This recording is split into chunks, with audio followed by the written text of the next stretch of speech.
No has visto su nombre. Ya. ¿Usted sacó 30? No. Estoy bien sacado. Bueno. El que sacó 30 no está. Yo saqué 26. 26.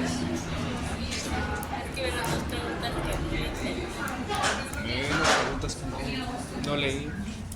fíjense que yo leí la pregunta y la volví a leer, pero la confundí y no la pude revisar. Sin mucho estrés, pero verdad. Pero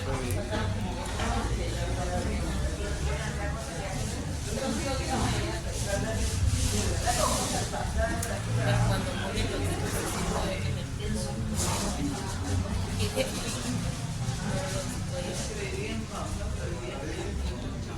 resolver. Lo malo es que no hay mucha gente. Yo digo, No sé qué va a hacer. Posiblemente sí, ¿no? Posiblemente sí, ¿no?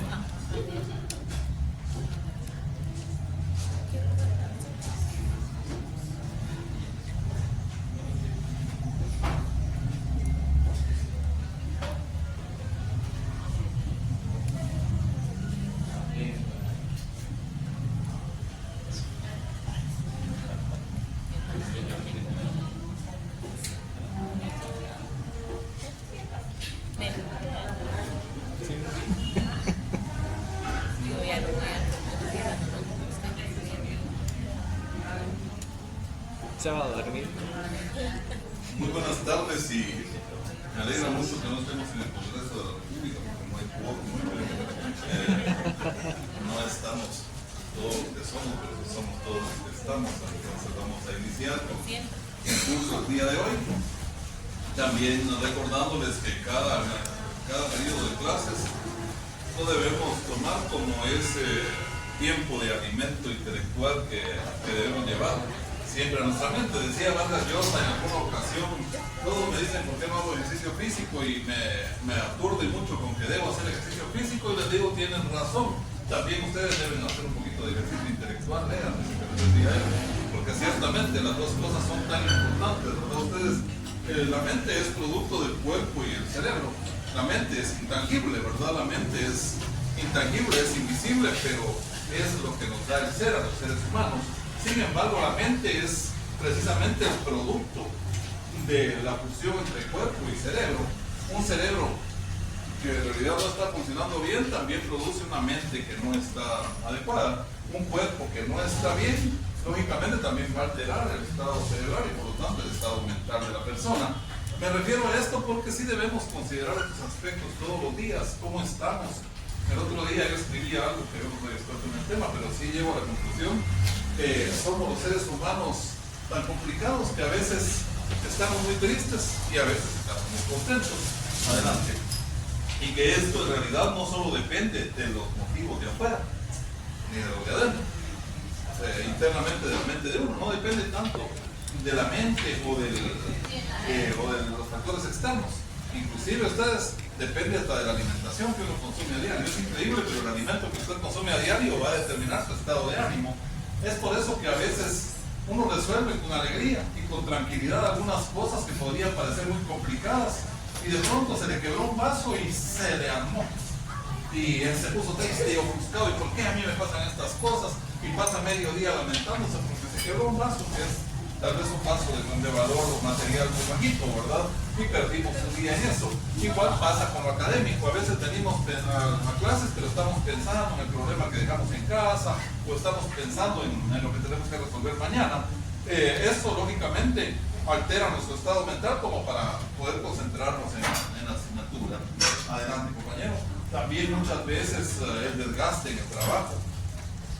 Este tremendo, pues desgaste de la parranda, porque a veces nos fuimos de fiesta y eso también nos produjo mucho desgaste, ocurre en muchas ocasiones, ¿verdad? A mí me preocupa mucho cuando alguna estudiante o un estudiante se duerme en clase, porque digo yo que soy cloroformo para dar la clase, que ni siquiera puedo mantener la atención de los estudiantes, pero recuerdo perfectamente cuando me pasó en una clase de Derecho Civil 4 y me dormí nada más y nada menos que en la clase del licenciado que decíamos, de la Gran Contreras.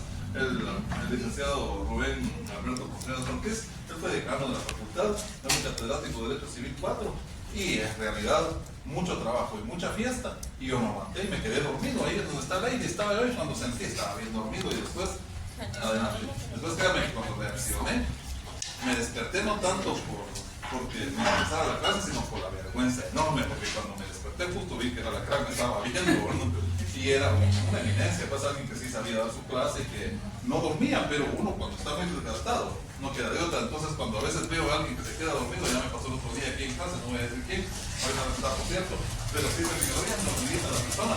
Y dije, bueno, me recordé de lo que a mí me pasó y dije, bueno, tal vez no es que yo sea tan cloroformo, pero sí, ahí uno tiene que también preocuparse por hacer una didáctica un poco más pues, dinámica para que ustedes como estudiantes sientan más viva la clase.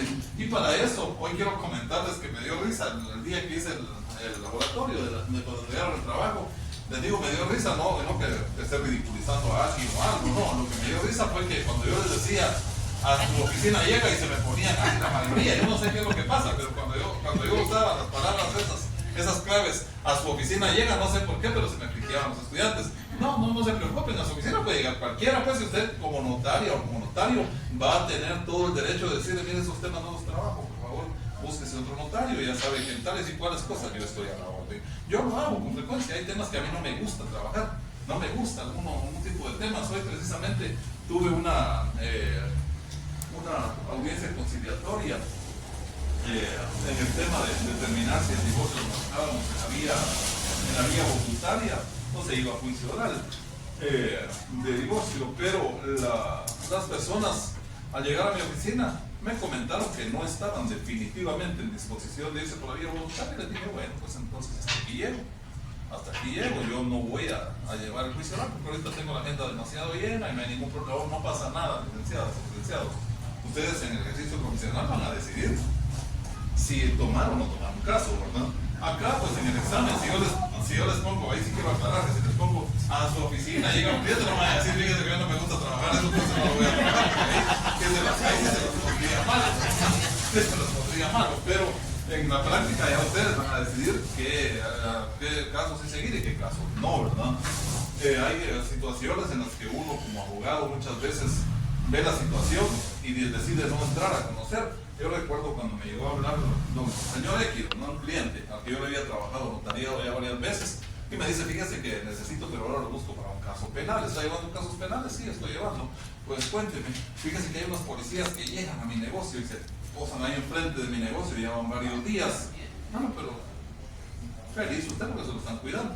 No, me dices que están en plan de investigación, pero usted ha cometido algún delito. Como abogado le pregunto, porque así le puedo dar una asesoría. Fíjese que no, me dijo la verdad de que no. Y los tipos no llegan vestidos de policías, ¿verdad? Entonces, ¿usted por qué sabe que son policías? Porque estos no son de ahí de donde yo vivo. Yo conozco a toda la gente de donde yo vivo y ahí estamos organizados como vecinos. Y ya preocupado porque llegaban, les fui a preguntar qué andaban haciendo. Ya no trabajamos en una fábrica. Pues aquí no hay fábricas. Sí, pero aquí estamos esperando para trabajar. Entonces llamé a los vecinos que están organizados para que les cayeran, porque yo sabía que eran policías. Pero yo me quedaba así como abogado, en ese momento como abogado, con la inquietud de porque él sabía que eran policías. Claro que a veces uno distingue, ¿verdad? Distingue la personalidad de determinadas profesiones, se va distinguiendo. Y me dice, fíjese que cuando ellos, no sé de qué manera se enteraron, pasó una patrulla y se los llevó. Entonces confirmé que sí eran policías. Pero parece que por alguna razón, usted cree lo que necesita. Que usted haga algo para que los policías no lleguen ahí, pero si están en la calle, si son investigadores, no puedo hacer nada como abogado. Si usted quiere, podemos investigar si tiene alguna denuncia. No, es que el de la denuncia no soy yo, me pase de denuncia Gaby. El de la denuncia no soy yo, es mi hermano. Y ahora les voy a contar el caso y por qué uno como abogado o como notario, uno a veces decide no seguir los casos, ¿no? Fíjense que mi hermano estaba viviendo con su esposa y la hermana de ella es especial, me dijo. Y resulta que la muchachita resultó embarazada y ahora le están echando a mi hermano, que él es el responsable. Y entonces él, para evitar problemas, se fue de la casa, pero pusieron la denuncia. Y como ustedes saben que a una mujer menor de edad, menor de 14 años, o a una mujer con discapacidad, el acceso con esa mujer es violación. es violación. Y yo siempre les digo a mis sobrinos, si algunos lo toman a son de chiste, pero no es chiste, yo les digo, miren patojos, si van a salir con una chica, pídanle su nombre completo, vayan a arreglar, pídanle una fe de edad. Si ella dijo que tiene 17, confirmen si es cierto, porque si esa patoja tiene menos de 14 y usted tiene 19, cárcel segura. Cárcel segura. Entonces igual pasa con una mujer con discapacidad, no podría ser muy atractiva físicamente y podrá tener apariencia, pero si esa mujer fue declarada en estado de interdicción, imagínense ustedes, si el otro sabiendo, porque encima no podía argumentar que no sabía si era su cuñada y resultó embarazada. Entonces ustedes saben que ahora con el tema de ADN facilito se determina quién es el padre y ahí estaba cocinado el muchacho. Pero entonces, fíjense que mi hermano se fue de la casa y después con todos los problemas se pusieron la denuncia y todo, y él decidió regresar a la casa para ver si los convencía de que quitaran esa denuncia, me dice mi cliente. Pero mire, licenciado, la mala suerte de mi hermano, la muchacha se suicidó, como veneno y se suicidó. Entonces, créanme que uno ciertamente debe ser objetivo, profesional. Un abogado penalista, ya estrictamente penalista, entra a conocer ese caso. Y yo no lo metí. O sea, cada quien tiene derecho de defensa, la Constitución garantiza el derecho de defensa. Y no critico, pero yo en lo personal no quise asumir la responsabilidad de llevar la defensa de esa persona, porque le dije, mire, para empezar, somos, aparte de ser mi cliente, ya casi mi amigo, le digo, para empezar, una persona con discapacidad no distingue qué es veneno y qué no es veneno. Si él regresó para envenenarla, pues. Y después argumentar que ella había tomado veneno porque él pensó que con eso se iba a eliminar el problema. Y les quería traer esa anécdota el día de hoy porque decidí simplemente no seguir el caso. Y le recomendé a él, le dije, recuerdo al doctor Aurelio Navarro Batres, cuando me dio la clase de Derecho Penal, que él decía, justicia no es que un abogado defensor logre sacar a una persona por aceptación de cargos o por esto y por lo otro, eso no es justicia, decía el doctor Navarro Batres. Justicia es que a la persona que cometió un delito se le asigne la pena que le corresponde, no una mayor ni una menor. Eso es justicia y eso es lo que tiene que pedir un abogado defensor. Pero a reír, pues un abogado defensor se pone en ese plan, no consigue clientes, pues definitivamente acá lo que quiere la gente es salir, haya matado, haya sido en cualquier estado, y no quiero traer casos a colación de la vida actual, pero les contaba esto porque igual pasa en el notariado. Pero en el examen sí, lamentablemente no podemos dejarles a ustedes la opción de ese caso no me gusta, ¿verdad? Porque sí, como les he dicho anteriormente, en cualquier aspecto de la vida en que ustedes se vayan a desenvolver, por ejemplo en este caso, para poder determinar si esta persona que estaba en estado de incapacidad es una figura civil, ¿verdad? Pero en este caso, para determinar si hay violación o no, hay que determinar en este caso que la persona incapacitada mentalmente no tiene cómo decidir sobre su vida sexual, entonces el acceso con ella va a considerarse violación. Esa sería entonces la situación, ¿verdad? No sé si vamos claros hasta por ahí con esta situación de que no es que yo les esté dando algo de que esto vaya a venir al examen, eso no tiene nada que ver con el examen, pero sí quería traer esa colación este caso y también recordarles que uno decide, pero el conocimiento que ustedes adquieran va a ser importante siempre, ¿verdad? El conocimiento en cualquier área del derecho se complementa. Yo recuerdo cuando fui a hacer mi examen de oposición para trabajar con los forenses, adelante, y el examen decía en un momento hasta que me dio risa porque me estaban preguntando hasta cosas que yo había visto en artes plásticas, de básico, ¿no? Así era el examen de oposición, había cosas que yo había visto en artes plásticas y que yo decía, bueno, pero esto tiene que ver con el área jurídica, y ya estando trabajando ahí me di cuenta de que sí, había que tener conocimientos muy básicos de ciertos aspectos. Imagínense en el área forense, en el área de antropología forense, estar hablando de artes plásticas, pero es que por eso nos dan conocimientos de cultura general, la educación básica, la educación media y después la educación universitaria. Eso es una distinción muy grande que tiene un científico de un técnico. Eso hay que tomarlo muy en cuenta. Ustedes están estudiando para graduarse de científicos del derecho, no en técnicos del derecho. ¿Por qué les digo esto? Porque luego viene el estudiante, se gradúa y hace ser profesional y agarra solo machotes y nunca lee, nunca revisa. Por ejemplo, ahí en el libro ustedes pueden ver que dice, por ejemplo, en este tema que estamos trabajando, que empezamos a trabajar el miércoles pasado en relación a la disposición de bienes de menores incapaces y ausentes. Si ustedes ven el libro, dice... Mira, pues ya es el caso. Entonces, si ustedes ven el libro, dice que para determinar la capacidad o incapacidad de un menor de edad, que si Pipeña, que si Cabanelas, qué es lo que dicen al respecto, y de repente el libro de Notariado 4, que es última edición, el que yo tengo, creo que nos pasó Gaby, es última edición. Y fíjense que el libro dice que los menores de edad sí tienen capacidad para contraer matrimonio, pero con la autorización de los padres, y que si no la autorización de un juez, en realidad no han actualizado esa parte. Y si no leemos civil y nos quedamos solo con el libro, ya nos fregamos, no vamos a decir eso en un examen o en público y estamos fregados. Realmente en el mundo jurídico eso nos pasa a cada rato. Uno está diciendo cosas porque uno las aprendió en la universidad y uno está muy seguro. Y resulta que hace 3 años, 4 años cambiaron la ley, pero como me gradué hace 20, entonces se me olvidó actualizarme. Por eso dice Couture que el abogado que no lee cada vez es menos abogado, pero nos toca demasiado. Porque miren ustedes, agarrar el diario oficial todos los días para ver reformas, en realidad, y con todo el trabajo y los compromisos que usted tiene, es un poco complicado. Sin embargo, si uno está en un área, hay que tratar, hay que procurar hacerlo. Ahora sí les voy a preguntar, a su oficina llega. Bien, ya sé que no les gusta, pero les voy a preguntar, y ahí es voluntario, a ver quién me quiere dar respuesta. Hoy que venía se me ocurría, porque me ha sucedido, no esto exactamente, pero sí casos muy parecidos al que les voy a plantear ahora. Sé que van a haber algunos compañeros que sí van a entender rápido a qué me estoy refiriendo, porque llevaron ese proceso en el trabajo de zona que hicieron. Y los que no estuvieron en ese grupo, tal vez algunos ya avanzaron un poco con la temática, y otros que ya por el derecho civil que recibieron van a poder dar la respuesta. Miren, esto es muy frecuente. Les juro que a ustedes les van a pasar cosas parecidas a las que les voy a plantear ahorita. Por eso les he dicho siempre, hay que leer la ley civil antes de hacer un contrato notarial. Este sí es un caso hipotético, no es que haya ocurrido con algún colega, pero es un caso hipotético. Pero quiero que ustedes me den respuesta y que me digan si va bien o no va bien enderezada la situación.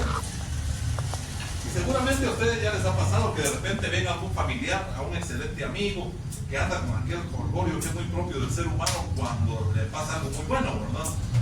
Y viene y le dice, fíjate que como estás estudiando Derecho, yo sé que ya estás por terminar, te quiero contar, y si entonces tienes alguna opinión que darme, te voy a agradecer que me la hagas saber, porque mira, estoy feliz. He estado ahorrando desde hace tiempo, porque mi sueño ha sido comprar una casa, pero apenas si tenía 50,000 quetzales.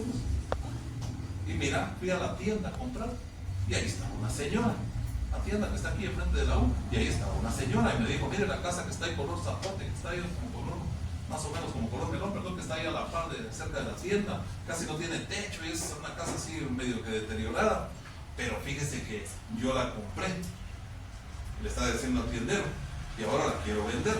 Como yo hago negocio, ¿verdad? Entonces lo que pretendo es comprar y vender. Adelante, compañero. La casa, resulta que ya la persona que me la vendió, pues me la dio a un precio muy cómodo. Entonces yo la voy a vender ahora porque mi intención es ganarle algo. Y yo la vendo en 60,000 quetzales. Y su mejor amigo, su mejor amiga se pone a escuchar y dice 60,000 quetzales. Y el tendero, sí, casi no mucho le pone atención. Pero a su mejor amigo, su mejor amiga, clic, solo espera que salga la tienda. Señora, ¿cuál es la casa que vende? Esa que está ahí, pero tiene papeles. Sí, todo está en orden. Pero ya está el nombre de usted. No, fíjese que ahorita está en el registro. Está por pasarle a mi nombre. Y le trae el legajo de documentos. Y su mejor amigo, su mejor amiga dice, mañana firmamos papeles. Y fíjate que ya me dio la copia de la escritura que ella tiene. Es que lo que sucede es que la dueña anterior era una señora que tenía un nene, pero lamentablemente los estaban extorsionando y el marido lo mataron. Y él trabajaba en esa situación y lo mataron. Entonces ella no mira futuro aquí en Guatemala, se ofuscó, aparte de que se siente amenazada porque le puede pasar algo, y decidió irse a los Estados Unidos. Entonces fueron con una licenciada que está aquí por la San Juan. Solo es hipotético el caso, pero estoy planteando. No estoy hablando que de veras hay una licenciada aquí. Muy bien. Entonces fueron con una licenciada ahí por la calzada San Juan y le dijo que no había ningún problema, porque como ella, el bien estaba a nombre del menorcito, porque el papá sí lo había puesto, él decidió hacer una donación a nombre del menorcito que tiene 7 años, pero como ella ejerce la patria potestad, la licenciada, inclusive fíjense ustedes que miran ustedes, cita el Código Civil en el artículo donde dice que sí, que ella en el ejercicio de su patria potestad está vendiendo ese inmueble porque es para beneficio del menor. y que en realidad, fíjense que lo que quería era irse para Estados Unidos, porque como tiene un hijo menor, dice que en cierta parte de la frontera las están dejando pasar sin pagar un hijo menor, es el coyote que fuera sumamente barato. Entonces me vendió, somandó la casa. Aquí tengo la escritura donde está ya por ponerse a mi nombre. Inclusive ya la licenciada la mandó al registro de la propiedad. Y miren, aquí está la boleta de presentación en donde está ya ingresada en el registro. Y sí es cierto.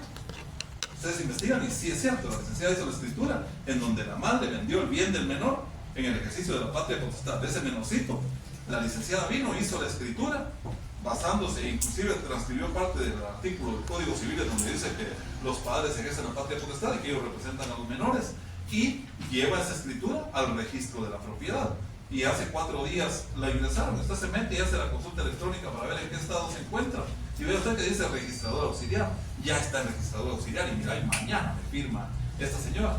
Entonces, una vez pase a nombre de ella, dice la licenciada, porque fuimos con la misma licenciada, y dice que una vez pase a nombre de ella, inmediatamente ya ingresa la escritura que hizo a mi favor y ya queda bien a mi nombre. Entonces, su familiar, su mejor amiga, su mejor amigo les cuentan este caso. ¿Qué opinan ustedes? ¿Quién me quiere dar respuesta de qué le dirían ustedes?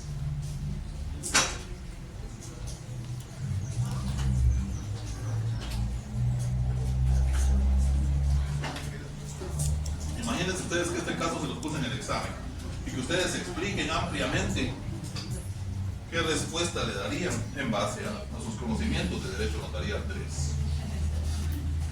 ¿Alguien que voluntariamente quiera dar respuesta? Licenciado. Sí, Madoquero. Licenciado, como es un bien de un menor, está a nombre de él, entonces se requiere la autorización judicial para poder proceder a la venta. Entonces, habría que seguir ese proceso. También a la Procuraduría General de la Nación para poder hacer la venta de ese bien. Entonces, en la orientación que te dio la licenciada o el licenciado que le hizo ya ese documento, pienso yo que tal vez ni lo inscribirían en el registro, ¿verdad? Porque no ha pasado todo ese proceso. Me parece perfecta la respuesta. Si estuviera en examen privado, yo le digo respuesta correcta, pasemos a la siguiente. Porque sí, esa respuesta que está dando el compañero, sin embargo, hace falta, no es que le haga falta, está bien, está completa, pero hay otra opción. El compañero decía, se necesita autorización judicial. Vamos por el orden con Vivi y después con su nombre, perdón, compañero. Pedro. Muy bien, después con Pedro, ¿sí, Vivi? Yo sí estoy de acuerdo con él, pero usted dijo algo, que si nosotros nos metíamos al registro encontrábamos que ya estaba registrada. No, estaba en proceso, está con registrador auxiliar, está con registrador auxiliar. ¿Sí, Pedro? Yo le diciéndole que espere porque se ingresó, pero no es que ya esté registrada. Entonces, el registro general de la propiedad tiene un tiempo para poder, o sea, ella pudo haber hecho la escritura, pero no es que esté Sí, ya porque esté registrada. está en registrador auxiliar, está en proceso de inscripción. Muy bien, muy buenas las respuestas, pero ahora le pregunto a Pedro, ¿y si el operador de registro está en la calle de la amargura y no hace caso a lo que dijo don Mardoqueo, y él hace caso omiso a eso y ignorante, porque hay muchos que ignoran la ley, y no es que sean unos ignorantes, unos ineptos los de registro, no, es que nadie es todólogo ustedes, entonces miren, un error lo puede cometer, y viene el operador y sí inscribe, ¿usted qué le diría? Ya lo escribió y ahora sí resulta que ya está escrita la escritura a nombre de la señora que estaba en la tienda, y la mamá del menor, y el menor, ni visto ni oído, se anda por ahí por el desierto ya atravesándose para Estados Unidos, ¿verdad? Entonces, ¿qué le diría a usted como su asesor? ¿Lo compra o no lo compra? Si ya está registrada, yo consideraría que sí se puede comprar. Que sí Ya se está puede. registrada, Y si después me lo retachan y viene la señora arrepentida y le dice que no, ese es el problema. y plantea un amparo en contra de una nulidad, en contra de esa inscripción, Exacto. entonces fíjense que ahí no procede. Aunque quede inscrita, los actos o hechos que se hacen contrarios a la ley son nulos ipso iure, ¿verdad? Nulos de pleno derecho. Entonces fíjense que les comento esto, porque vean, compañeras y compañeros, esto en la vida real ocurre a cada rato, la gente se ilusiona, hay mucha gente que se ilusiona de tal manera y les van a llegar a ustedes a sus bufetes con algunas barrabasadas que a veces ustedes se quedan como dijo, ¿no? Y yo perdiendo mi tiempo yendo alguna hora porque nos ha pasado. En alguna ocasión yo en mi bufete, que tengo una microoficina aquí en la zona 1 de la ciudad capital, y estaba ahí matando moscas porque ya era tarde, ya no había clientes, eran como las 3 de la tarde. de un día de semana. Y yo estaba recién graduado, entonces la oficina no tenía mucho tiempo de estar acreditada. Y llega un señor, propio Pedro. Llega un señor y me dice, mire, ¿será que le puedo hacer una consulta? ¿Cuánto cobra? No tenga pena, porque uno a veces con el afán de conseguir trabajo no cobra las consultas, uno ya va aprendiendo. Ahora de una vez les pongo ahí tasa de consulta, se haga o no se haga el trabajo, porque créanme, uno a veces pierde el tiempo con puras tonterías. Viene y me dices que fíjese que yo tengo un proyecto, pero en ese proyecto tengo que incluir a la MUNI. Porque mire, Rick, usted se ha dado cuenta de los buses, Rick, que cuando uno a veces quiere abrir la ventana, veo que esos tienen unos empaques de hule y a veces en invierno cuando llueve, no corre, me dice el señor, no corre la perilla, o hay algunas que se le machucan los botoncitos y se sube, pero no sube. Entonces fíjense qué falta de conciencia, la pobre gente anda ahí. Y fíjense que yo he trabajado en aluminio durante toda mi vida, entonces mi proyecto es, yo quiero hacer una patente para que nadie me vaya a robar la idea. Entonces fíjense que, ¿ve usted la casa que está aquí enfrente? Sí, tenía las ventanas así como estas, así son las que yo trabajo. Y mi proyecto ahorita es ver cuánto me cobra usted por hacer una patente, pero que eso no solo la patente, sino que usted me consiga también la autorización de la MUNI para obligar a los dueños de buses a que pongan ventanas de aluminio así como esas. Pero para llegar a eso, miren, ojalá y eso hubiera sido solo así de comprar, no, enseñando. Empezó a contarme que él era MacGyver, que él se sabía todas y que él era el genio en todo, y en fin, hasta contándome problemas del hogar y cosas, porque así muchas veces ocurre con la clientela, lamentablemente. Entonces, yo y dije, bueno, yo no soy experto en el tema, pero por sentido común, le pongo una ventana de esas a un bus y en el primer bache, creo que casi no hay. En el primer bache me deja sin rostro toda la gente, un montón de chayas le van a volar, estos no son para eso, ¿verdad? Él lo que pretendía era que solo con una perillita se les diera vuelta, y tal vez hubiera sido una opción si hubiera sido alguien que hubiera trabajado en el tema de aluminio, pero aluminio reforzado, con vidrios adecuados. Pero él me estaba diciendo, y todavía le pregunté, pero vidrios de esa calidad, y él así es, eso mire, eso no he trabajado, eso no soportaría. Y empecé a decir, no, mire, yo trabajo en eso, por eso le digo. La verdad es que no, pero me daba mucha pena decirle, mire, ese proyecto no tiene ni pie ni cabeza, porque el requisito, pero fíjense bien, no solo me estaba pidiendo que le sacara patente de comercio, no, el requisito era que primero la MUNI autorizara, obligar a los buceros a eso. Eso es un tema de derecho administrativo que venía realmente muy complicado, ¿verdad? Ustedes, para que la MUNI emitiera una autorización de esa naturaleza, realmente estaba uno perdido. Entonces les cuento esas anécdotas porque así ocurre en la vida real. Así ocurre en la vida real. Y también ocurre en la vida real que muchas veces, por no analizar bien o por no haber estudiado determinados temas, le damos soluciones erróneas a los clientes, ¿no? Muchas veces ocurre eso. Les damos soluciones erróneas y eso también, si desea comunicarse conmigo, déjeme un audio por WhatsApp, no se responde llamadas, gracias por la comprensión. Y es que sí, de verdad yo nunca respondo llamadas. Sí, yo no respondo llamadas por eso, porque estoy en una actividad y luego, entonces si de pronto por eso siempre les he pedido el favor que no me llamen cuando sean cosas de clase, pues con mucho gusto se las respondo, siempre y cuando sean de preferencia en el grupo y si no por mensaje, pero sí, yo ni a clientes. Mi santa madre sabe que no me gusta la llamada, de verdad. Tengo cierto problemita psicológico con las llamadas. Eso sí, tengo cierto problemita psicológico con las llamadas. No es que también es su razón de ser. En alguna ocasión me puse a recibir llamadas y dije voy a hacer un experimento y empecé como a las 10 de la mañana y les digo a las 8 de la noche y yo seguía, porque hay clientes que me llaman del extranjero y quieren a veces tardarse mucho.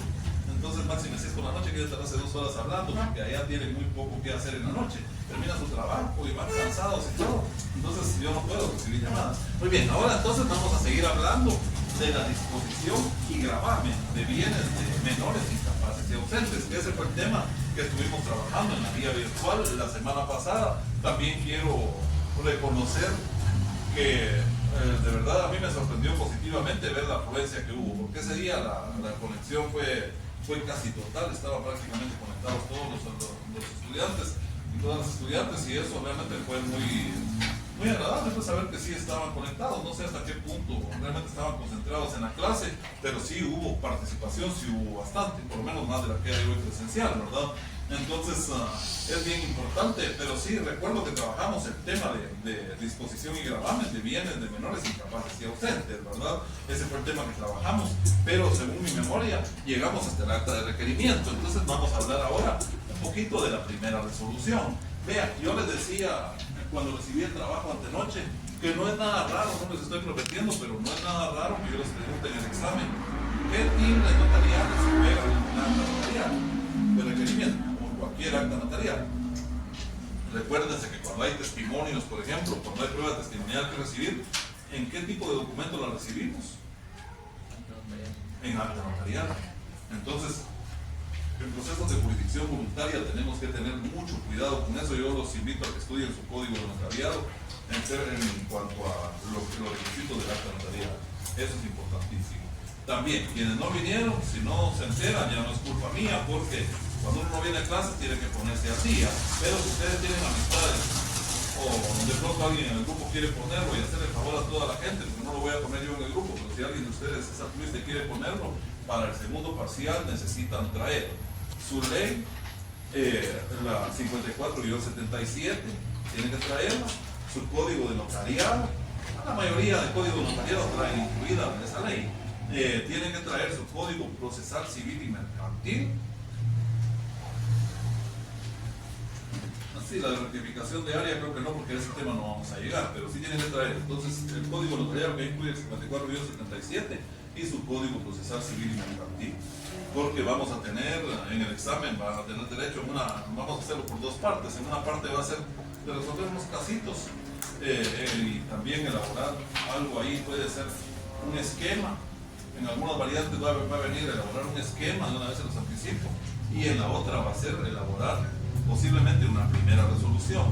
No les voy a poner acta de requerimiento en esta ocasión, pero sí los voy a poner a elaborar una primera resolución, pero no va a ser precisamente de este tema, sino va a ser de cualquier tema. Por ejemplo, elabore la primera resolución en un un proceso notarial de ausencia o en uno de cambio de nombre. Entonces ustedes van a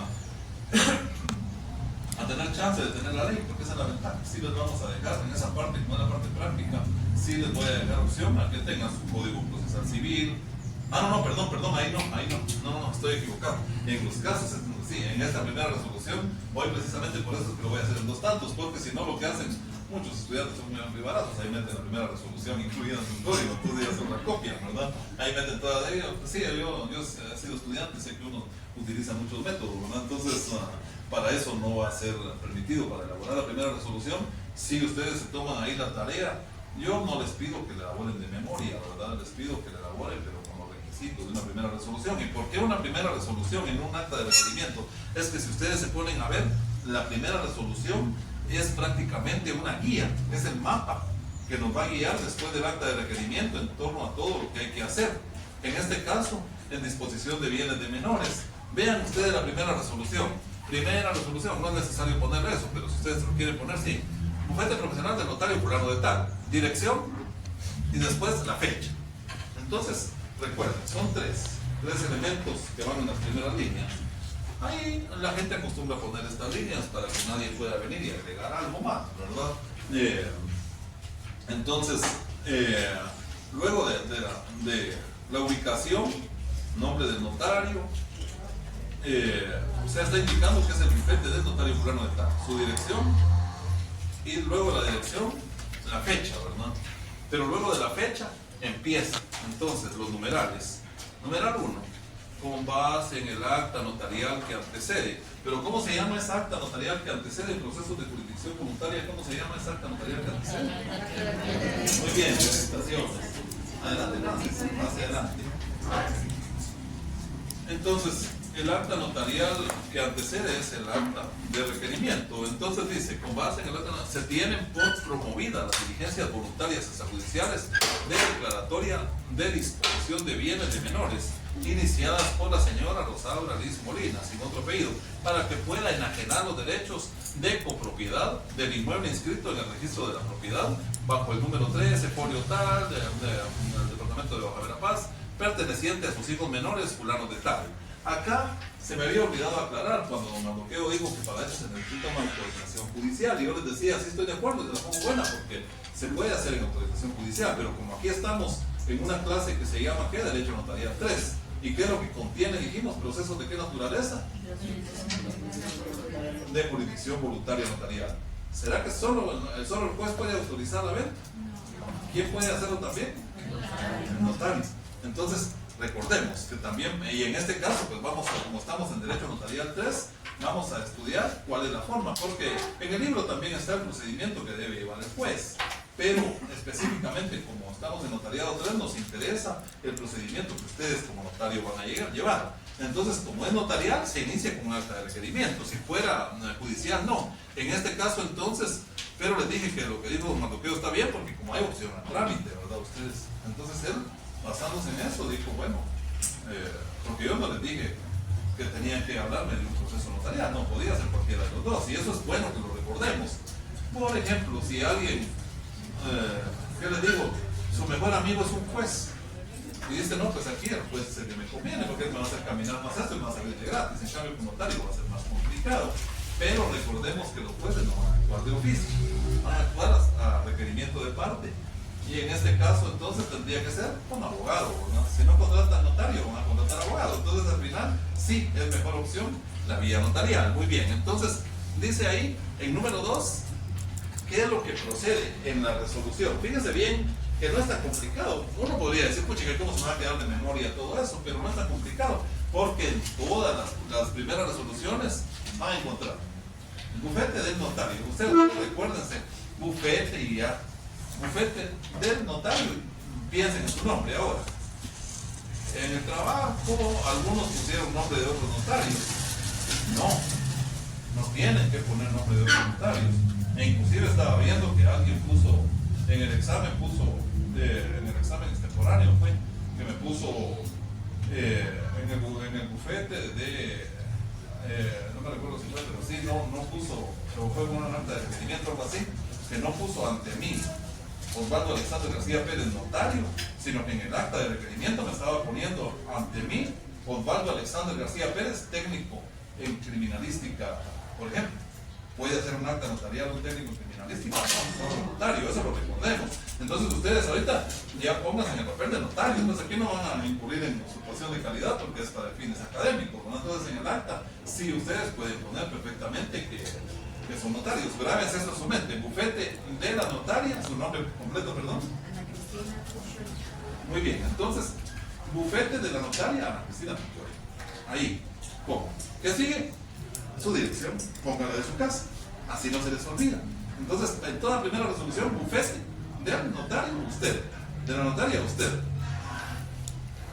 Después, ¿qué dice? No dice ubicada, no, solo dice la dirección. Ponen ya sea la dirección de su casa, de su trabajo, de su ex. Esa no se le olvida a uno, más si me como unos tragos rápido, viene a la mente la dirección. Hasta los números de teléfono se vienen a la mente, no mentira. Entonces, y después, ¿qué es lo que viene?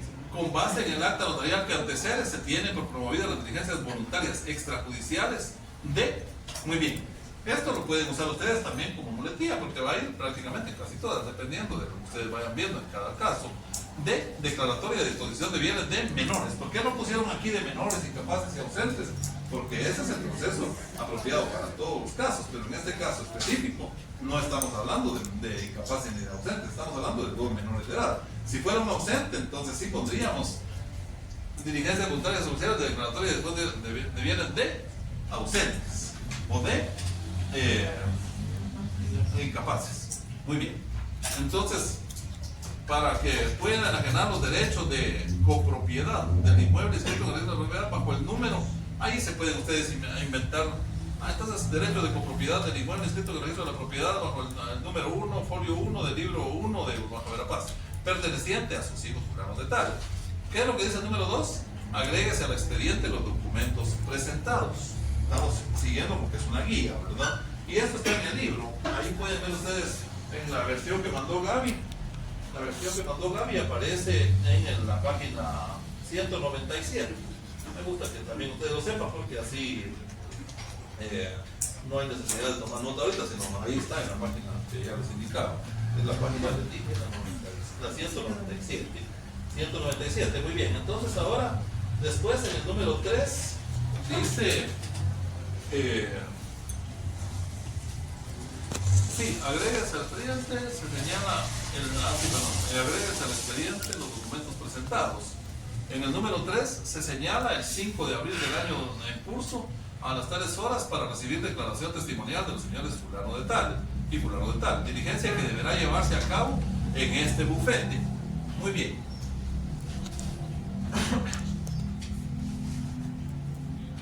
Ahora bien, si también en el examen yo les preguntara, les copiaba esto, les digo, esta es la parte de la resolución, de la primera resolución, es una parte de la primera resolución en donde se está declarando que procedente recibir la declaración testimonial de los señores fulano de tal y fulano de tal, y que se va a recibir la declaración testimonial. ¿En qué tipo de documento se va a diligenciar esa prueba? ¿Qué más? ¿No le escucho? No, pero ahí está usted declarando que procede y que ahí que se va a tomar la declaración de ellos. Pero mi pregunta específica es, cuando ya llegue el momento de diligenciar esa prueba, ¿en qué tipo de documento va a diligenciar usted la prueba? No va a ser en la primera resolución, porque ahí no les está recibiendo todavía su declaración. ¿En qué tipo de documento o de qué manera va a recibir usted esa declaración? ¿Solo la va a escuchar o cómo la va a hacer? ¿Su nombre, perdón, licenciado? Daniel. Sí. Muy bien, Daniel, cuénteme. Por medio de acta notarial de declaración jurada. Muy bien, esa es la respuesta correcta.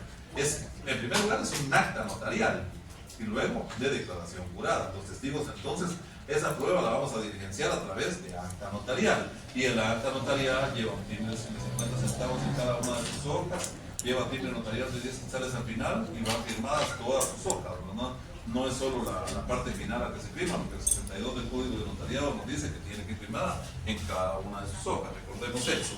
Muy bien, luego de eso dice, bueno, ya tenemos ahí la declaración de los testigos.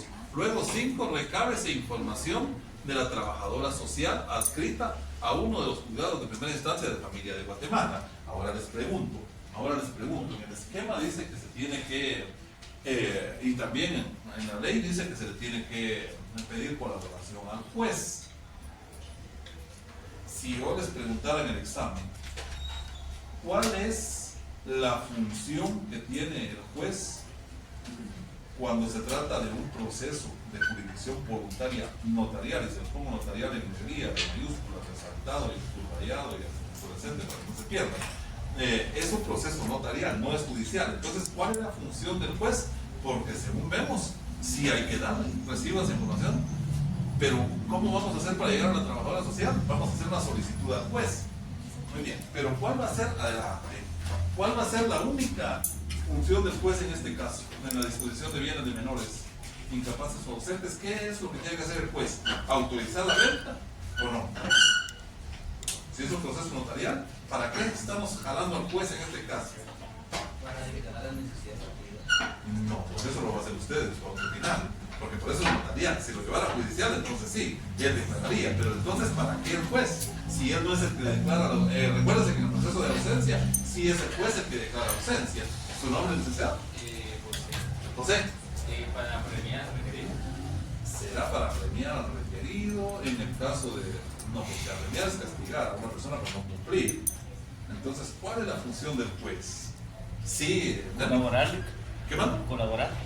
Pero colaborar ¿en qué sentido? ¿Qué Por el colaboración? principio de colaboración de las autoridades. Ajá, que exacto. aprendíamos en los asuntos Exacto. de Pero ¿qué protección tipo de colaboración nos va a brindar si la utilidad la va a dictar usted como la necesidad? Nada más parece? va a colaborar nombrando a la trabajadora social. Exacto, lo que dice él, 100 puntos ahí. Entonces, la única función del juez, si les preguntara en examen, la única función del juez en el proceso notarial de disposición de bienes de menores incapaces o ausentes es nombrar a la trabajadora social para que emita su dictamen, ¿verdad? Para que ella dé su opinión. ¿Vamos claros hasta ahí? Esa es la única función que tiene el juez. El juez ahí no va a declarar la utilidad o necesidad porque es un proceso notarial. Eso sí quiero que les quede bien claro, porque si lo hiciéramos por la vía judicial, entonces sí, él va a declarar la utilidad o necesidad. Pero como aquí nos podríamos confundir muy fácilmente con el proceso de ausencia. Recuérdense que ¿quién es el que finalmente declara ausente al que se presume como tal? Es el juez. Ahí no lo puede hacer el notario. No lo puede hacer el notario porque la ley dice que una vez ya ha recibido la opinión favorable de la PGN, el notario tiene que remitir al juez para que el juez sea quien declare la ausencia, ¿no? Que nombre guardador y defensor. quedamos de detención judicial y de posteriormente guardador, en el caso de la ausencia, pero en el caso de la disposición de bienes de menores incapaces o ausentes, la declaratoria de utilidad o necesidad, que son cosas diferentes, ¿verdad? Pero en nuestro medio, para efectos prácticos, viene siendo casi lo mismo. Sin embargo, en términos de doctrina, recordemos que la utilidad equivale a beneficio. Entonces, yo no soy creyente, pero sí me gusta mucho leer, porque hay que leer, ¿verdad? Y, en la Biblia dice que por ahí un rey castigó a uno, los apremió, ahí sí vale el término apremió a dos de sus vasallos, porque les dio no sé cuántos denarios. Recuerden ustedes ese pasaje, y uno de ellos le dice: mire, aquí está, porque yo se los guardé bien y que no sé qué, y después a ese lo apremió y al otro también lo apremió, y al que le dio la felicitación fue el que se los puso a trabajar, ¿verdad? Ustedes, porque le produjo que una utilidad, un beneficio. Entonces recordemos eso. El menor puede ser que usted diga: pero si el dinero mejor hay que esté en la cuenta bancaria. ¿Será que de verdad, si el menor tiene 2 añitos de edad y usted es la persona encargada de su tutela, que su sobrino, por ejemplo, se quedó huerfanito, será que ese menorcito de 2 años de edad tiene ahorita $500,000 de quetzales en el banco? Se los voy a poner a plazo fijo porque ahí va a ganar más intereses. Ahora yo les pregunto, en realidad, de aquí a cuando él cumpla su mayoría de edad, a los 18 años, si ya él puede hacer uso de ese dinero, él va a poder comprar un terreno con esos 500,000 quetzales de aquí a 16 años. Ese pobre ya no va a poder comprar nada con esos 500,000 quetzales. Como va el tema de la plusvalía del inmueble, de aquí a 3 años ya no compra nada. Entonces, ahí en realidad se puede hablar de utilidad. No es necesario, porque para el menor no es una necesidad, porque él puede comer, puede vivir y todo, porque además de dejar una cuenta bancaria, por ejemplo. Entonces el inmueble no tiene necesidad de tocarlo, pero sí por utilidad sería mejor comprar el inmueble y no tener el dinero guardado, ¿verdad? Porque si él aparte ya tiene, por ejemplo, un parqueo que genera para sus alimentos, si el parqueo está generando a diario y usted es el tutor o tutora, entonces ahí se cubre la necesidad del menor por lo del parqueo, y la utilidad va a ser invertir bien ese dinero. Entonces sí se podría pedir. Usted quiere mucho a su sobrina, aparte de las faiqueadas, parte de la iglesia, y usted lo padrinó, madrina, no, cualquier religión, o pues simplemente porque le tiene mucha afinidad. Entonces viene y quiere utilidad porque a usted le nace, y usted está pensando, ya le va a pedir permiso entonces a la PGN, pero le tiene que pedir permiso al juez, o no le tiene que pedir permiso al juez para invertir ese dinero en comprar un inmueble. ¿Tiene que pedir permiso al juez? No, compañeros, acabamos de decir que la única función del juez es nombrar también a la social. Esa es la única función del juez. Pero después, el código es bien cabroncillo porque dice: bajo la responsabilidad del notario va a ser también la declaratoria de utilidad, ¿no? Entonces, si usted se presta a cosas turbias y la tía y la madrina en realidad no es que en realidad quiera utilidad para el niño, sino lo que quiere es meterle un barranquito que en realidad vale 27,000 quetzales, ese es el valor real, y lo van a comprar en 500,000 con tal de partirse la vaca con el vendedor, ahí hasta usted va a salir bailando, si no tiene cuidado. Pero desde luego la PGN le va a decir no. ¿Por qué? Porque ya pusieron un evaluador y va a decir: el evaluador se vale 27,000 quetzales. Entonces lo más seguro es que le quiten la tutela, ¿no? Va a decir la PGN: no, aquí ya demostró definitivamente un interés manifiesto en dañar al menor, y lo más seguro es que entonces venga otro tío, pero ya por parte de la otra ala del menor, y que diga: yo quiero la tutela, porque ya se descubrió que lo que quiere es desfalcar al menor. ¿Vamos claros hasta por ahí? Entonces es importante. Eso sí me interesaba mucho. Entonces la trabajadora social, dese audiencia a la Procuraduría General de la Nación, a la PGN. Lo demás solicitado, fíjense bien, son 6, y a las 7 lo demás solicitado téngase presente para su oportunidad, artículos tal y cual. Estos artículos no se los voy a pedir que los aprendan de memoria, ¿oye? Si les pongo a redactar una primera resolución, artículos de memoria, no, solo ponen artículos que corresponden y ponen puntos suspensivos, y yo ya sé que ahí ustedes van a ponerlos. Entonces, solo les pediría esto porque es que parece muy masacre estar pidiendo esto, de elaborar una primera resolución, pero créanme que sí es importante, porque esta nos da el mapa de la guía de qué es lo que vamos a ir haciendo enseguida. Muy bien, ¿qué es lo que sigue después de esto? Dijimos, miremos la primera resolución. Entonces, después de la primera resolución, acá dice que se tiene por promovida, muy bien. Luego dice: 2, agregues al expediente los documentos presentados. Ahí tenemos guía, Vamos a agregar al expediente. ¿En qué orden? ¿Hasta el final o en dónde los vamos a poner? Donde corresponde seguido de la primera En la primera resolución, sí, porque ahí nos está agregando, ¿verdad? Algunos me preguntaron precisamente ese tema, algunos me mandaron al chat en privado, otros en el grupo, muchos lo preguntaron en privado y me quiero disculpar si el lunes, que era el día de entrega del trabajo, alguien me estuvo haciendo algunas preguntas, sobre todo en el tema de patrimonio familiar. Créanme que yo la agenda del lunes la tuve tan complicada que anda uno a veces ahí sumamente estresado y no pude contestar el lunes, porque también ya fue muy a última hora. Yo espero que me comprendan, porque yo sí les he garantizado que si yo no puedo responder, respondo que sea el día siguiente, pero me preguntaban algunos temas ahí de patrimonio familiar que quedaron en el tintero y ya no les pude responder. Muy bien, entonces ahí, fíjense bien, agregar los documentos y eso se van a poner después de la primera resolución. Se señala el 5 de abril del año en curso a las 9 horas para recibir la declaración testimonial. Muy bien, entonces vamos a continuar ahorita con acta de declaración testimonial. Entonces vieron en la primera resolución incorporar los documentos, ya los incorporamos. ¿Qué es lo que sigue? Dice señala el 5 de abril para recibir la declaración testimonial. Entonces la primera resolución va a ser nuestro mapa. Es como cuando usted va a un sitio arqueológico y le dicen, la ciudad perdida, ¿sabes? Lleva su mapita y todo, y todavía le tomó una foto y dice, no, aquí voy a perder. Va a pasar del japonés que allá puro monito, estuve por decirlo ahí con una su botellita de agua, uno encontró en el tetén porque no le tomó foto al mapa y se va a perder en la selva, ¿no? Entonces lo mismo nos va a pasar. No seamos igual que el monito que se va a perder, el japonés se va a perder y se vaya, no, pobrecito, que en paz descanse, pues, pero lamentablemente no tuvo ese tino de tomarle la foto al mapa y decir, no, para allá no es para acá, ¿verdad? Entonces tengamos cuidado y no nos vaya a pasar lo mismo. Tenemos a quedar muertos por allá en el tronco de un árbol porque ya no supimos qué hacer, ¿no? Ya sabemos que aquí está la declaración de uno de los testigos, pero como no son un testigo. Muy bien, y ahora veamos entonces, porque recordemos que en el acta de requerimiento, desde el acta de requerimiento ya habíamos indicado que se iba a recibir la declaración testimonial. ¿Y en dónde vamos a encontrar las preguntas que se le van a hacer a ese testigo? ¿Dónde las vamos a encontrar? ¿O las vamos a inventar en ese momento?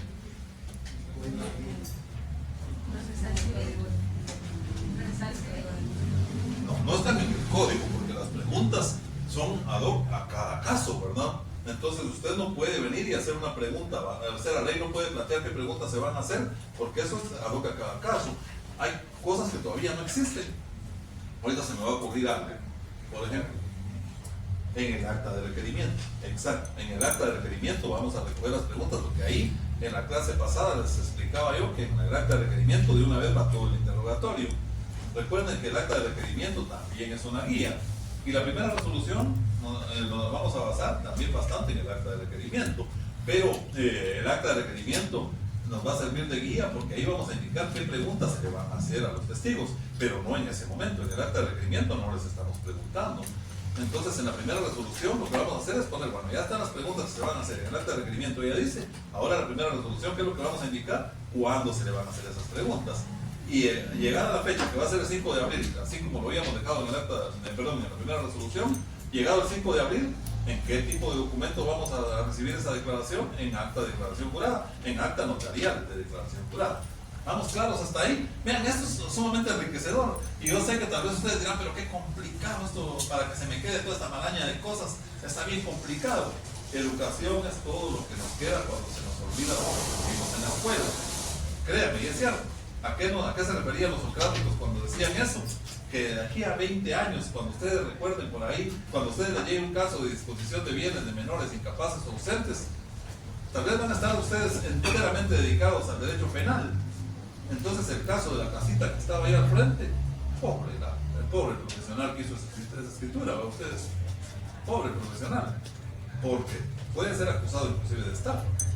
Ahí puede caber una figura penal, si se demuestra, pues. Si se demuestra que él estaba en contubernio con la vendedora para desfalcar al comprador, porque esa compraventa es nula in so iure. Entonces, para los que no hayan venido, este fue un ejemplo que puse al principio. Entonces, para los que no habían venido es porque se había hecho una escritura de compraventa de una casa sin tener el proceso de utilidad y necesidad.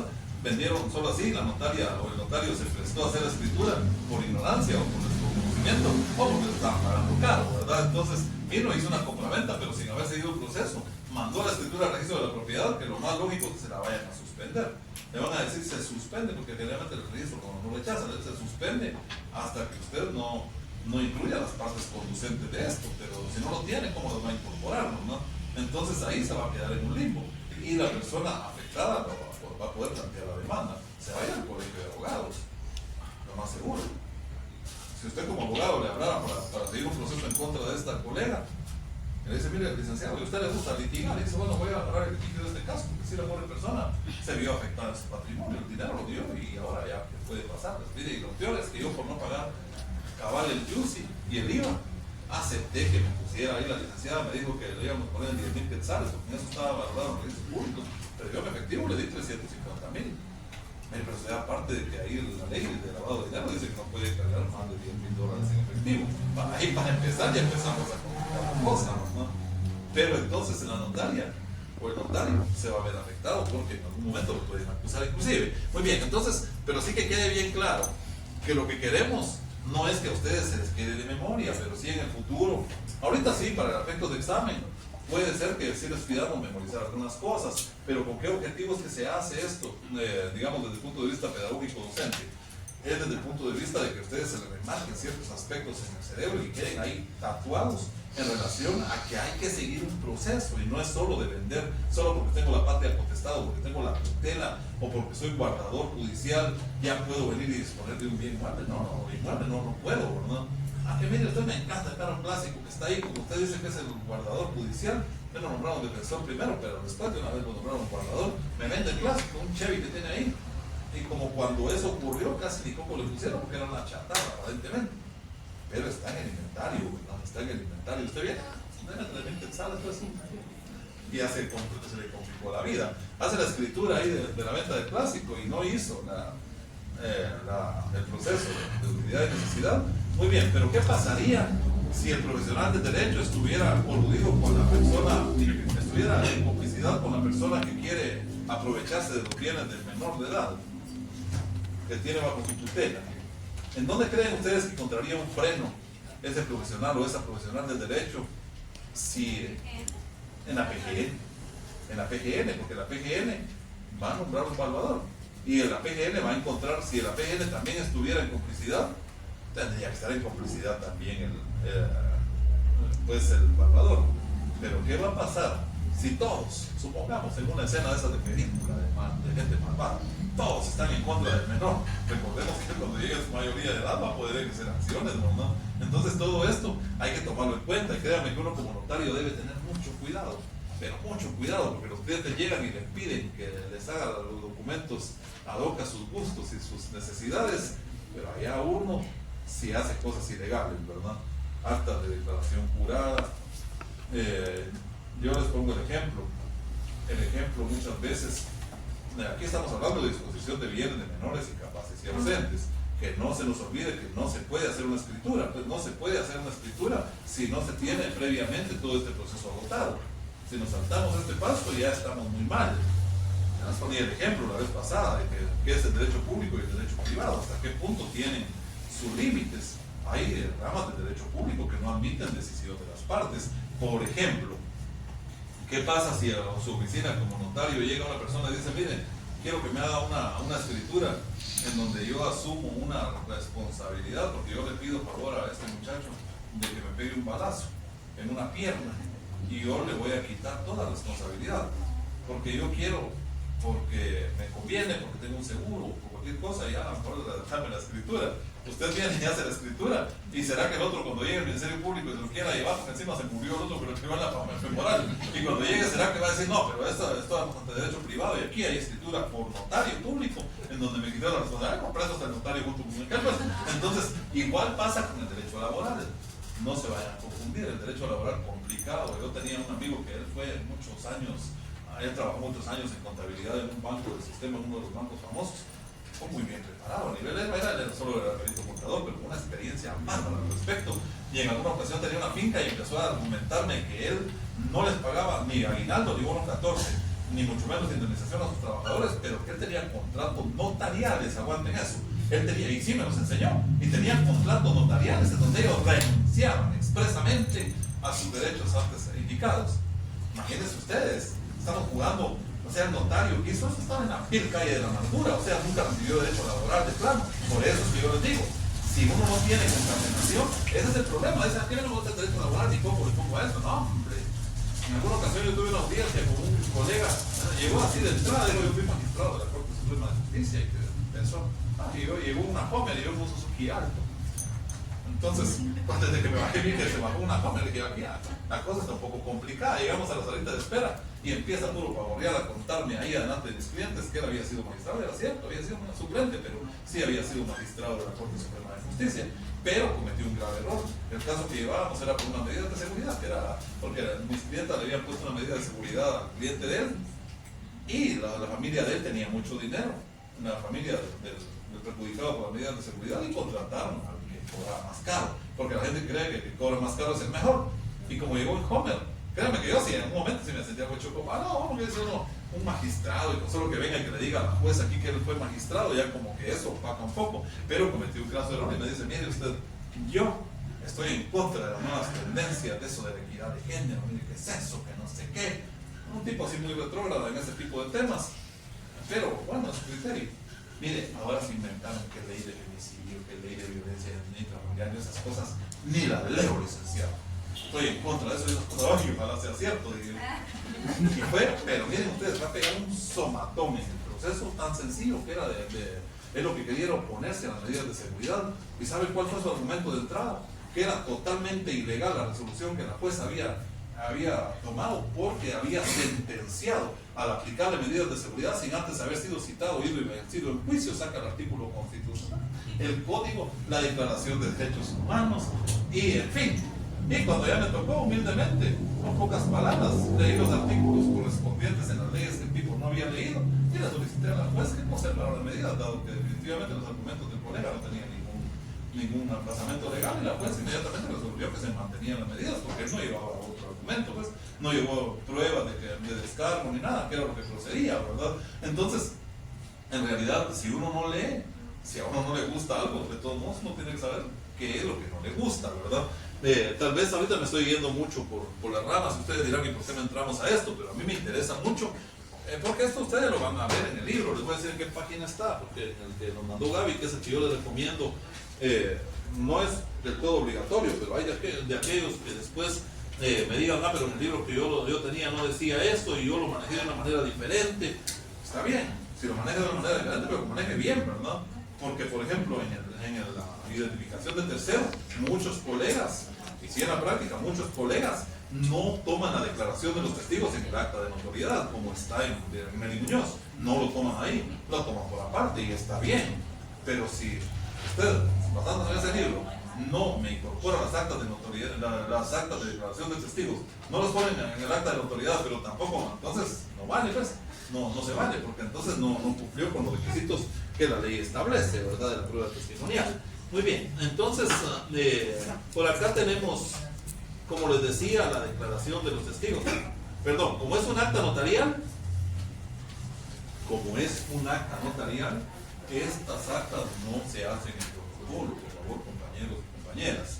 Da mucha pena cuando un estudiante que ya ha cerrado derecho viene y le dice a uno, mire, un acta notarial se puede hacer en protocolo. No se puede protocolizar, pero no se puede hacer en protocolo, ¿no? El acta de protocolización, esa no es una acta notarial, esa es un acta de protocolización o de protocolización, no se llama notarial, se llama acta de protocolización.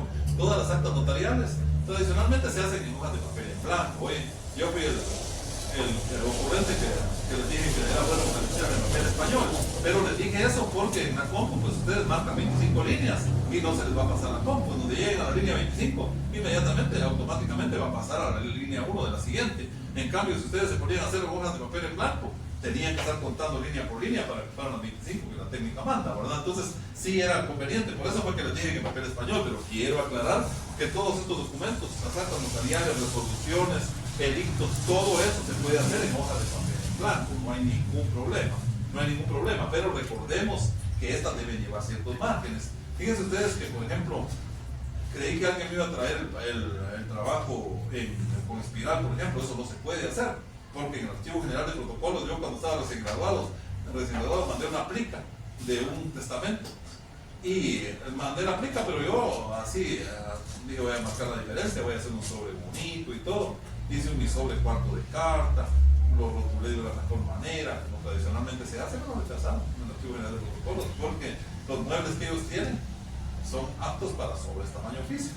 Y aunque la ley no lo diga, pero ¿no? Usted tiene problema, porque entonces usted tendría que cambiar todo, obligar a que cambien todos sus muebles. No, ellos tienen ciertas dinámicas. Igual, cuando usted va a mandar el expediente, ese va con su gancho, pero a la hora de pasar la hoja, igual siempre el margen más amplio debe quedar al lado izquierdo, en la parte frontal, y al lado derecho en la parte del reverso, porque así a la hora de pasar el gancho que no tape las hojas, sino cuando quiera sacar una foto, una fotocopia, no se puede, ¿verdad? Igual con las hojas de protocolo, pero sí que quede claro que las actas notariales no se hacen en papel de protocolo. En alguna ocasión una colega, actualmente una colega ya se graduó, me contó de su tesis y me pidió que fuera su asesor, y me llamó mucho la atención cuando me decía, fíjese que también una de mis compañeras quiere hacer una tesis similar a la mía, porque la mía es necesidad de crear un registro electrónico dentro del Archivo General de Protocolos, en el cual los notarios tengan que remitir escaneo de todas las actas notariales que elaboren. Y yo me dije, qué interesante, qué bonito, porque pongan de todas estas actas notariales, estas las manda uno al Archivo General de Protocolos, esas sí quedan por ahí guardadas. Pero, por ejemplo, llega un cliente de su oficina, le piden un acta notarial de declaración jurada, porque en el trabajo se la están pidiendo, donde él no es contratista del Estado, esas a cada rato se las van a estar pidiendo ustedes, y de esas no le queda a uno absolutamente nada. Cuando usted legaliza una firma en un documento privado con firmas legalizadas, tiene obligación de tomar razón de legalización de firma en su protocolo. Entonces ahí explica más o menos, por lo menos explica qué fue lo que hizo, pero en las actas notariales no hay ningún registro. No, que no le queda a uno, si uno quisiera, sí, pues no es prohibido, pero como no es obligatorio, nada, no lo hacemos, ¿verdad? Entregamos el acta y ahí nos deshicimos de ese documento.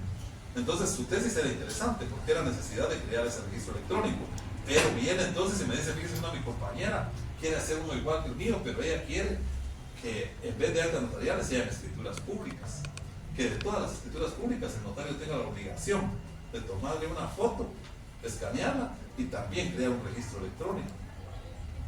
Y créanme que yo no sabía, ni me decepcioné muchísimo, porque dije, no es posible que alguien que ya cerró derecho, ustedes todavía no llevaba notariado 4, no los culparía si pensaban en algo así, porque en notariado 4 les explicamos que en cada escritura pública se tiene que enviar testimonio especial. Entonces el testimonio especial ellos lo tienen que microfilmar, lo van a tener en digital y lo van a tener en el archivo físico. Entonces, ¿para qué les voy a estar obligando a que creen otro archivo digital? Pues sería una... Pero eso que me daba a entender, que no había entendido todavía que era una escritura pública y su diferencia con el acta notarial. Entonces, créanme, muchas veces, y uno a veces cree que el cliente no sabe y se pone a hablar de cosas que no son. Los clientes muchas veces son personas muy inteligentes y que captan. Hay gente que tiene familia en el área jurídica, entonces sí tengamos cuidado cuando demos la asesoría de no caer en ridiculeces, ¿verdad? Muy bien. Entonces, acta notarial de declaración de testigo igual va a empezar siempre con el lugar. Fíjense que se pone generalmente ahí hay una cosa con la que yo no mucho he estado de acuerdo, porque no pone el municipio sino en la ciudad de Guatemala, pero se entiende que es un homólogo. Pero si pusiéramos, por ejemplo, en la ciudad de Asunción Mita, ahí no, porque aquí en la capital pues tiene una categoría diferente, tiene categoría de ciudad, la vía de Mixco, por ejemplo, la vía de San Juan Zacatepeque, la vía de Coatepeque, que eso ya tiene categoría de vía. Entonces usted podría poner en la vía de Mixco. Pero si ya son municipios que no tienen categoría ni de ciudad ni de vía, es mejor poner en el municipio. Y si uno quisiera poner en el municipio de Guatemala, como ciudad capital de Guatemala, también es válido, ¿verdad? Pero acá pusieron en la ciudad de Guatemala, siendo las tales horas. Entonces fíjense bien, en las actas notariales siempre se pone la hora, siempre. Esa es una gran diferencia que tiene con las escrituras. Fíjense ustedes que en la escritura pública, solo si es de testamento o de donación por causa de muerte, se tiene que poner la hora, solo en esos casos. En las demás escrituras, no. En una compraventa, en una donación, entre vivos, en forma pura y simple, en una escritura nunca se pone la hora. Entonces es una gran diferencia entre el acta notarial y la escritura pública. El día tal y cual, entonces ahí sí la fecha sí siempre se va a poner. En el acta notarial, hora y fecha. Entonces aquí sí ya ponemos la dirección. Ubicado en mi oficina profesional acá en tal parte, tercer nivel de esta ciudad, uso de esta ciudad. Si no, puede poner de esta vía o de este municipio, según lo que haya puesto acá, para no repetir otra vez de la ciudad capital de Guatemala, pero podría ser. Yo, fulano de tal, notario, a requerimiento del señor. Entonces, ¿a requerimiento de quién? ¿Será requerimiento de la persona que quiere que se declare la utilidad en la venta de sus menores? No, ahí va a ser a requerimiento de testigos, ustedes se dan cuenta. Porque él va a ser el que va a llegar a requerir que usted elabore el acta notarial en donde él va a dar su declaración jurada, indicando que va a dar su declaración testimonial, ¿verdad? Muy bien, entonces ahí estamos. Declaración testimonial en las diligencias de disposición de bienes de menores. Para el efecto procedo de la manera siguiente. Primero, notario toma juramento. Entonces ahí tenemos cierto formato que propone el autor, ¿verdad? Recuérdese que la redacción es libre, ¿verdad? La redacción de las actas es libre. Sin embargo, muchas veces ahora, como hablábamos la vez pasada, y que lo que decía Alessandra, que hay momentos en que las mismas instituciones rechazan porque no se ajusta al formato que ellos proponen, ¿verdad? Entonces, ¿qué pasa con la redacción? ¿Hay libertad o no de redacción del notario? Son principios importantes. Sin embargo, lo hacen porque muchas veces hay colegas que en realidad redactan muy mal, ¿verdad? No sé si les conté de un memorial en donde procedimos a la revocatoria de una donación y sí hubo oposición de la parte interesada. Se fue a conseguir un notario para que, un abogado para que hiciera la oposición a la revocatoria, y el notario en su argumentación pone: porque consideramos que no es válida, mi cliente considera que no es válida la revocatoria de la donación, porque como ya lo reza el refrán, el que da y quita, con el diablo se desquita. Y así puso, de verdad, se lo juro que así puso. Entonces dije yo, por eso que ya tienen ahora que uno se ajuste a los formatos. Y me dice mi secretaria, pero ahí le faltó y le sale por ahorita a la música, ni siquiera el refrán completo podía poner. Entonces, le digo yo, porque todavía le hacía falta su refrán, pero sí hay que tener cuidado cuando uno redacta. La redacción es libre, pero hay que tener cierta técnica siempre, ¿verdad? Los pleonasmos, la sintaxis y todo eso hay que tener cuidado. Entonces, en el primero, como notario tomo juramento, ahí van a encontrar ustedes la guía. Esta parte de acá, arriba, me interesa a mí mucho porque esto va a ir en un acta de matrimonio, en un acta de declaración jurada, va a ir en cualquier tipo de acta. La primera parte, en toda acta notarial, siempre va a ir.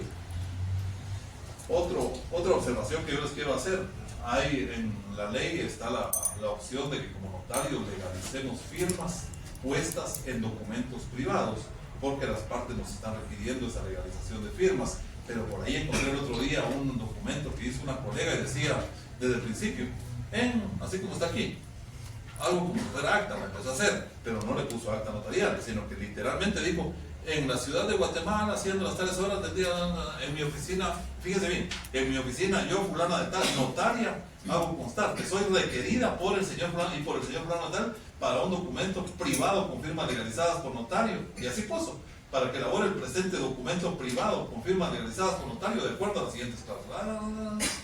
Entonces uno ya no sabía, porque ese no era un acta, pero tampoco era un documento privado, sí, ella estaba poniendo. O sea, ese tipo de problemas, miren ustedes, cuando uno se va con los jueces, máxime si el abogado tiene alguna amistad con el juez, ya le hicieron pedazos a uno, porque el juez va a resolver, dado que el supuesto profesional del derecho, fulano de tal, argumentó o anotó que era un documento privado, pero él está como notario, esto no encuadra ni en acta notarial ni en documento privado, por lo tanto se declara nulo, ¿no? Porque esto es nulo, no es un documento jurídicamente válido, y aquí le vamos a hacer gran daño a la persona que supuestamente dio el préstamo de 300,000 quetzales, por ejemplo, ¿verdad? Ese documento ya no tiene basamento y no le va a servir porque no es un documento legalmente válido. Entonces acá estamos hablando de un acta notarial, así se llama. El acta notarial lleva un timbre notarial de 10 quetzales y un fiscal de 50 centavos por cada una de las hojas. No lleva timbre de 5 quetzales. Algunos se confunden porque las auténticas sí, ¿verdad? Las auténticas de documentos o de firmas sí llevan timbre de 5 quetzales, el acta notarial no. Entonces sí es importante. ¿Y de dónde vamos a sacar las preguntas? Dijimos, ahí está en la cláusula segunda, porque ahí en la primera está diciendo que quiere, él comparece porque quiere pues prestar declaración y que no es dependiente, enemigo, ni trabajador, acreedor o deudor de la mencionada. Con eso hay que tener cuidado, está declarando bajo juramento, está diciendo que sea enemigo, eso es muy subjetivo, no lo podemos comprobar tan fácil, pero si él dice que no es dependiente y luego resulta que tenía un contrato de trabajo, ahí hay problemas, ¿no? Luego, ni trabajador. acreedor, tal vez tiene un subcontrato de mutuo por ahí previo y que todavía está vigente, estaría incurriendo en ¿qué delito? ¿Qué delito se comete cuando uno declara bajo juramento? Perjurio, porque lo está declarando ante un funcionario público, pero como aquí está dando un acta testimonial, los dos, ahí está el concurso ideal, ¿no? Sería caso concreto.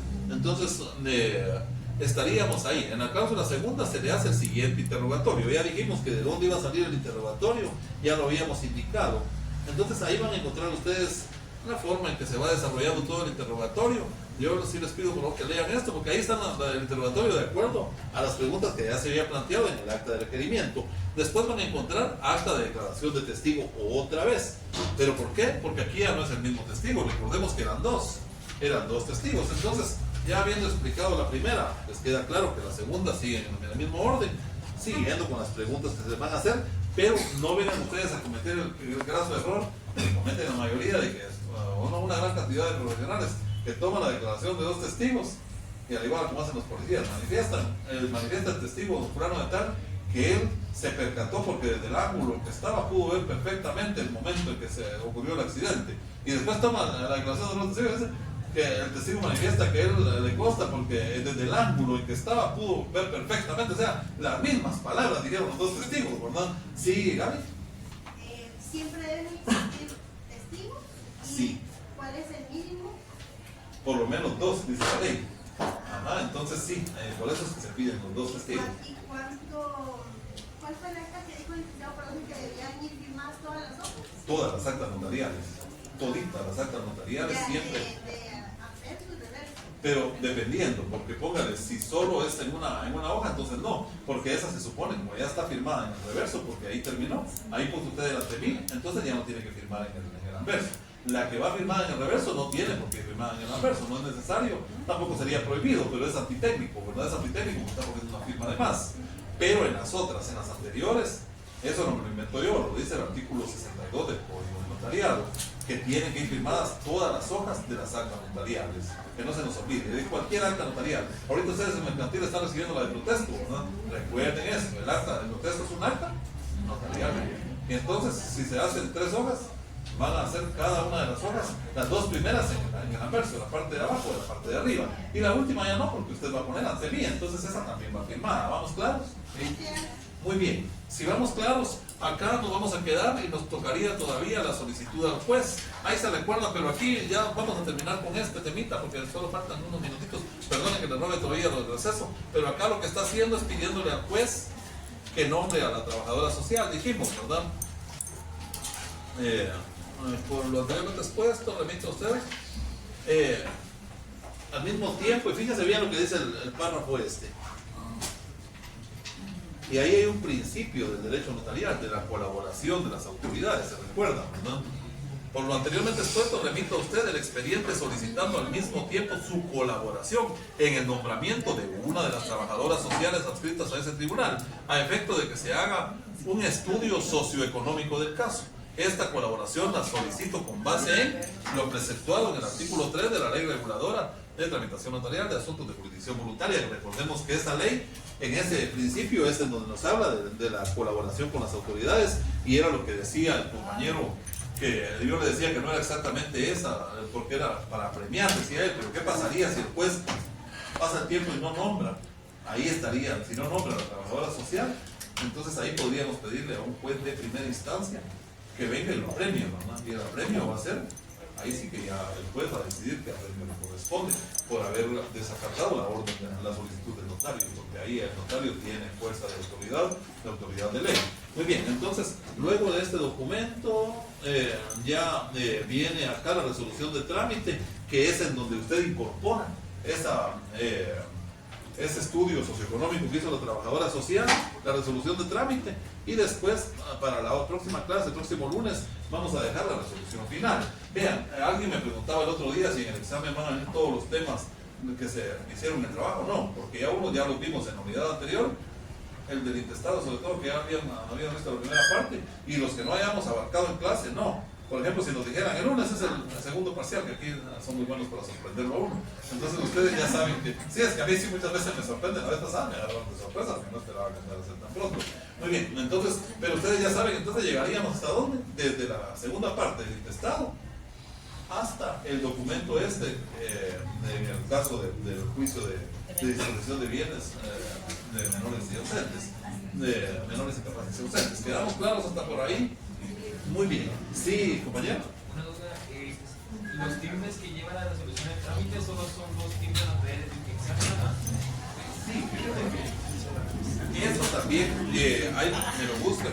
Eso también, gracias a la pregunta que hizo el compañero, pregunta de examen también.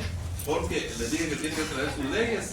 Ah, perdón, es que no les dije que la ley de timbres, porque de timbre notarial, pero perdón, la de fiscales no, la ley de timbre notarial, porque esa también está incluida en el código del notariado, pero no todos los códigos lo tienen. Entonces sí tienen que traer el código procesal civil y mercantil, el código del notariado, el decreto 54-77, que está ahí en el código del notariado generalmente, y la ley de timbres notariales, porque ahí les voy a pedir qué timbres notariales deben pegar en la primera resolución y qué timbres notariales en la resolución final, fundamento legal. Entonces ya ustedes ahí inclusive pueden poner en su pestañita, se vale, ¿verdad? En el código pueden traer timbres notariales. Y ya lo pueden traer ahí para la primera resolución o para la resolución final, y cuando ustedes lo vean en el examen, porque eso seguro va a venir.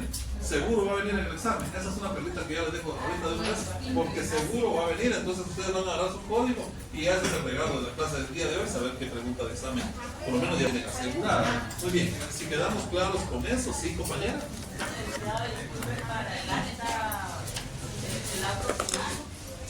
Ahí es timbre notarial de 10 quetzales. Pero no lleva de No necesita, no, es de la resolución final, no, pero en la certificación sí. Cuando usted certifica ese documento a las instituciones a donde corresponde, por ejemplo, si es una certificación a RENAP, ahí sí ya le tiene que poner que sí. Sí, efectivamente. Pero esta es el acta que termina. Sí, la resolución final no es un acta, sino que es una resolución, ¿verdad? Entonces, esa sí lleva timbre de 10 quetzales, pero no se llama acta, sino que es una resolución, porque ahí está usted en trámite de jurisdicción, ¿verdad? Se llama auto final, no se llama acta. Entonces no es acta, pero no, esa no es. Sí, ese sí, porque el código, perdón, la ley de timbres notariales dice que las resoluciones de trámite por 2 quetzales y las resoluciones que le ponen fin al asunto de 10 quetzales. Eso es lo que dice la ley. Muy bien, ¿alguna otra duda? Muy bien, de verdad ha sido un gran gusto y espero que el propósito de hoy, cuando empezamos, se haya cumplido, que sí, en la clase haya servido y que ustedes digan, bueno, esto va a pasar mucho tiempo y siempre lo voy a tener presente. Van a haber momentos en que muchas cosas se me van a haber olvidado, pero mi sentido común me va a decir, no, esto no anda bien, porque aquí esta compraventa que hicieron, si no siguieron el proceso de utilidad y necesidad, no sirve. Entonces, que esa sea la lección de hoy. Muchas gracias. Que tengan ustedes bien. ¿Usted tiene clase? Sí.